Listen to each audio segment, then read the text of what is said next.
whimper, we can whine, or we can fight back. Me, I'm here to fight back.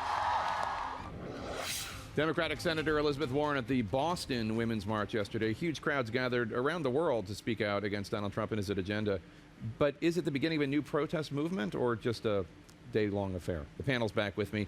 Nina, you were at the march in D.C. Let me put up these new tweets from President Trump on the subject of the march. Quote, watched protests yesterday, but was under the impression that we just had an election. Why didn't these people vote? Celebs hurt cause badly. And then just a few minutes ago, another tweet. Peaceful protests are a hallmark of our democracy. Even if I don't always agree, I recognize the rights of people to express their views. It is a legitimate question, I have to say. Why didn't these people vote? I'm sure a lot of them did, but I bet a bunch didn't. Oh, good God, Jake. We don't know that all of the folks did not. I didn't say that, but I know, saying, but I mean, the president doesn't need to get into these little spats with folks. They're exercising their First Amendment right, which is a beautiful thing. And the president should look at it this way. He knows how to bring a crowd out. I mean, he brought crowds of folks out all over the world, baby. He did that. He should have added those numbers to his crowd sounds. President Trump did that. He brought out the crowds. I assume, were not participating in it. I was not participating. I took a run with my husband, and it was very difficult to get through. So we. But you're somebody who has had concerns about President Trump during the campaign.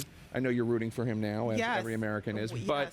But what did you make of the marches? Well, I can tell you one part of that tweet is true. A lot of the celebrities did not help. Madonna dropping the F-bomb over and over again. I would not have brought my child to that event. I think that Scarlett Johansson, for instance, there's a window there where she said, I didn't vote for you, but I want to support you. And I think that that's where we need to start coming together at this. What can we do? The next step is what can we do to help support women? And I'm not just talking about, I'm talking about allowing women to become entrepreneurs. My daughter wants to be a rocket scientist. What can we do to make sure that we empower our young women to become whoever they want to become, to have as many opportunities as possible to contribute to their communities, to their state, and to their country? And David, there is an opportunity here for President Trump. There's already a lot of talk about Ivanka's child care tax credit bill, legislation that she's putting together. There's an opportunity to reach out to a lot of women and do a lot of good for a lot of women. Look, I think Democrats and progressives are going to have to make a choice. If the president actually advances a plan for paid parental leave, if he advances a plan for health care for everybody, if he truly wants to fight the pharmaceutical industry over these very high prices that Medicare pays, then I think Democrats are going to have to confront whether they want to fight or whether they want to make some progress if he does those things. But Jake, he also has an opportunity through the way he conducts himself to send a signal that he wants to be president of all the people. And those two tweets are illustrative of a problem. The first tweet was divisive.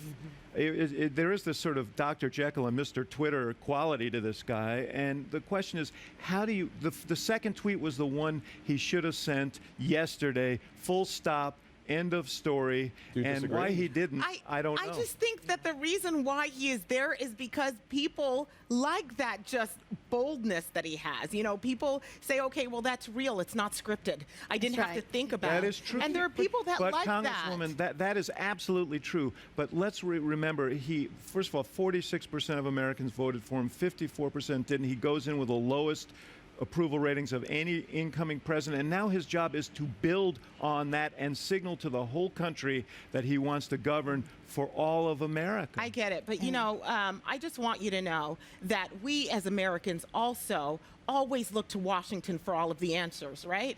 I think it's time for us to become the leaders also and conduct ourselves in a way that's reflective of what we want a leader to do. I think it's important for us to make sure that we're the ones that are sending positive messages out there. When I look at who's going to be the role models for my children, I'm not looking to the president. I'm looking to myself.